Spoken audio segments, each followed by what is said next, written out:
nonos anos, tudo bem com vocês? Espero que sim, espero que todos estejam bem, com muita saúde, que as famílias de vocês também estejam todos bem. Então vamos lá, nossa aula de hoje, 23 de maio, vai ser a nossa primeira aula, onde nós vamos resgatar todos aqueles assuntos que a gente já vinha conversando, né, antes da pandemia e que vocês estão trabalhando aí nas atividades. Então vamos lá. Primeiro nós vamos falar do conceito de globalização ou mundo global.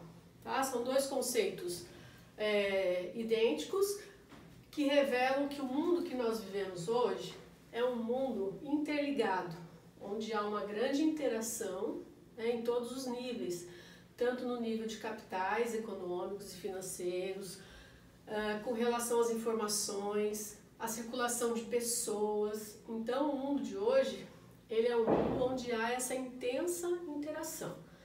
Tudo isso foi propiciado aos avanços graças aos avanços tecnológicos. Então, alguns símbolos da globalização eu acho bem interessante.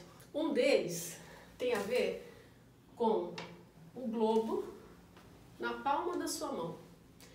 Então, é como se hoje, né, no mundo que nós vivemos, fosse possível você ter tudo na palma da sua mão.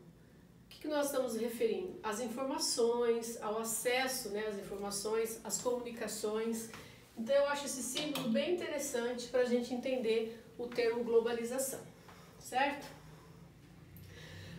Outra imagem também que eu acho bacana de vocês observarem no livro de vocês é aquela imagem do Harvey, né, que vai mostrar o mundo encolhendo. Então é como se a gente tivesse um mundo imenso que foi diminuindo de tamanho. Na verdade, o mundo não mudou, né, em formas de extensão. O que mudou foi o espaço-tempo, né? Hoje é possível você fazer viagens, né, intercontinentais num prazo muito menor do que antigamente. Muito bem. Então, para a gente entender a globalização, ela costuma ser dividida em 4 fases. Então, eu coloquei aqui para vocês as 4 fases da globalização. Quando começa a globalização? Lá no século XV e XVI. Por quê? Antigamente, as pessoas no mundo, elas não tinham conhecimento umas das outras. Cada uma vivia no seu mundo isoladamente, né? Não havia contato. Então, nós falamos em economias no mundo.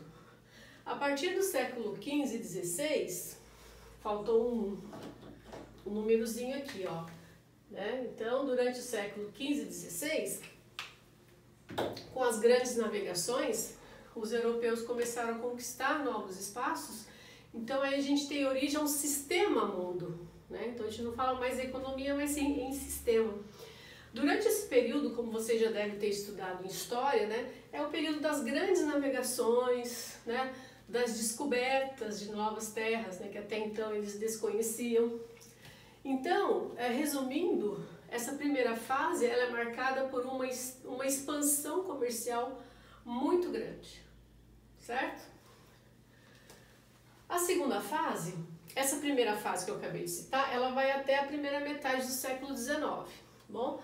A segunda, ela vai começar na segunda metade do século XIX e vai até 1945, que é o ano do fim da Segunda Guerra Mundial.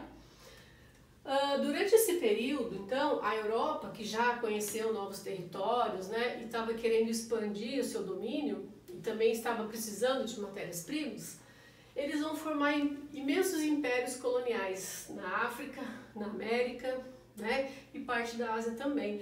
Então vai haver essa dominação, esse processo de colonização. O importante aqui é a gente saber que muitas inovações técnicas surgiram, né, durante a Segunda Guerra. Então essas inovações elas foram usadas na indústria, né, que já havia nascido lá no Reino Unido, né, e começou a se expandir pela Europa, depois Estados Unidos, Japão.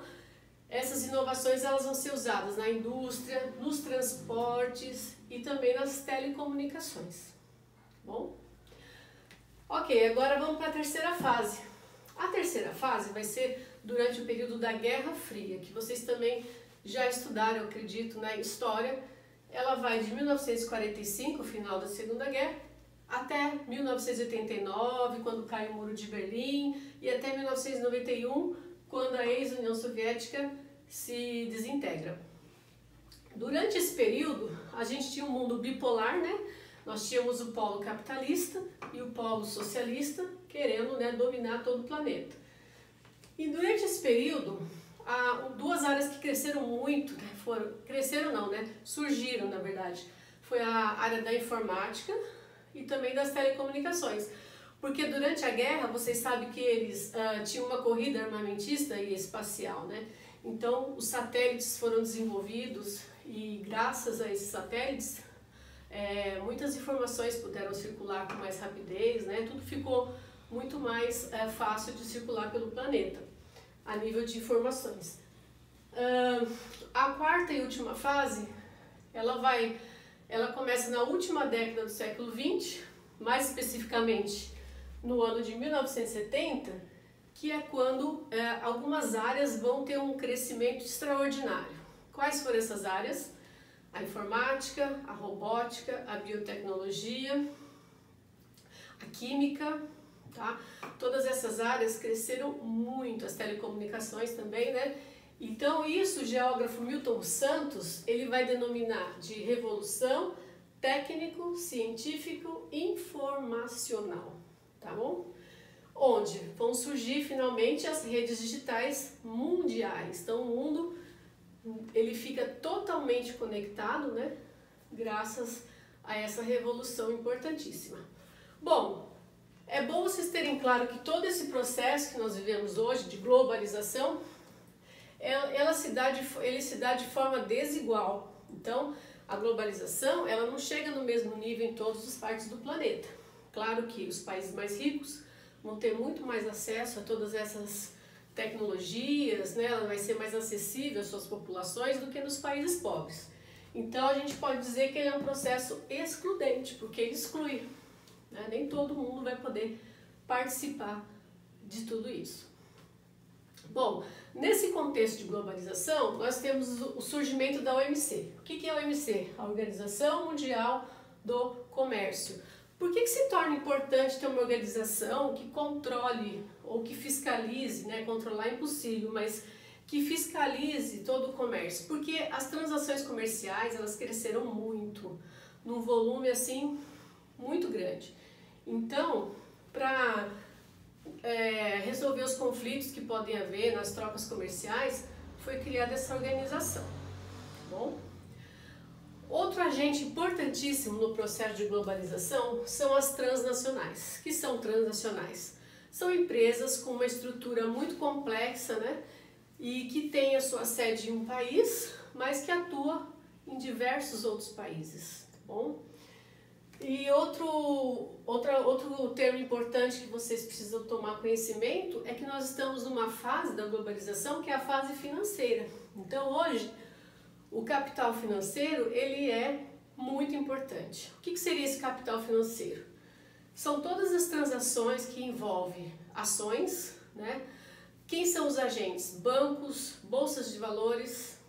E a gente tem aqui um conceito muito importante que é de especulação. Então, muitas pessoas hoje, elas vivem disso, de especular. O que seria especular? É você comprar, né, uma ação, um papel, uma parte de uma empresa quando está bem baixo o valor e você guardar para você vender quando essa ação for valorizada. Então isso é especular, é você comprar barato e vender caro. Isso acontece também no mercado imobiliário. Muitas pessoas compram imóveis quando eles estão desvalorizados, esperam valorizar e depois vendem e lucrando assim altas quantias de dinheiro. Então a gente está vivendo essa fase aqui do capital financeiro.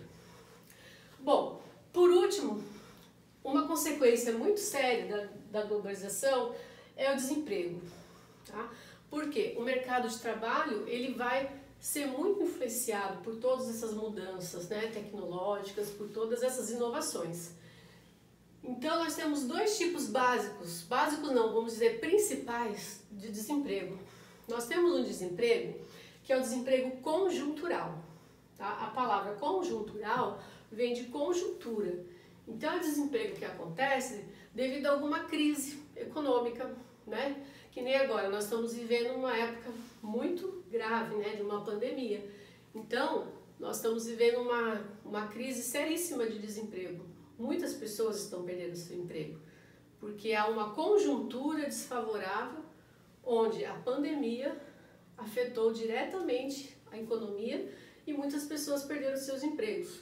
Essas pessoas que perderam seus empregos agora, nessa atual situação, elas podem recuperar seus postos de trabalho? Podem. Assim que tudo isso passar, a economia voltar a crescer, elas podem ser readmitidas e ter de volta os seus empregos, tá bom? Já o desemprego estrutural, como o nome já fala, ele mexe na estrutura. Então, a pessoa perde o seu emprego, o seu posto de trabalho, porque ele foi extinto. Por que ele foi extinto? Porque aquele trabalho que ele fazia não vai mais precisar da sua força de trabalho, porque uma máquina vai fazer. Tá bom? Então, isso acontece muito nas indústrias automotivas, por exemplo, em que os robôs passaram a fazer boas partes das atividades produtivas e muitos operários perderam o seu posto de trabalho e, infelizmente, eles não vão poder retornar porque a máquina ocupou o posto que antes eles ocupavam. Então, essa é a diferença dos dois tipos de desemprego. Então, gente, eu espero que tenha ajudado aí vocês a entender um pouquinho mais sobre a globalização e tem um convite muito especial para vocês, né? Devido à sugestão de alguns alunos do 9º ano e do 8º ano, nós iremos fazer um encontro às quartas-feiras para discutir alguns assuntos. Então, nosso primeiro encontro vai ser nesta quarta-feira, bom? Para os alunos das turmas da manhã às 10h30 e para os alunos das turmas da tarde às 14 horas. Eu vou enviar o link para vocês desse encontro, espero que vocês participem, para que a gente possa debater um pouquinho sobre os efeitos da Covid-19, né, no mundo globalizado que nós vivemos, tá bom? Só para vocês terem uma ideia, né, o que tem a ver coronavírus com globalização? Tudo, né? Porque a doença, ela teve início na China e, infelizmente, ela não ficou isolada em um único ponto, né? Ela se propagou rapidamente pelo planeta. A gente sabe que a Itália passou a ser um foco muito importante, a Espanha, depois ela vem para os Estados Unidos, chega na América Latina e hoje o Brasil, infelizmente, é o segundo país com o maior número de infectados e mortos no mundo hoje, né? Então, é um assunto que tem tudo a ver com a nossa realidade e também com a globalização, porque até a doença, né, ela se tornou global, ela não ficou isolada. Então, essa é a parte ruim, né? É a parte cruel da globalização. Bom, é isso. Espero vocês então quarta-feira e até a próxima aula.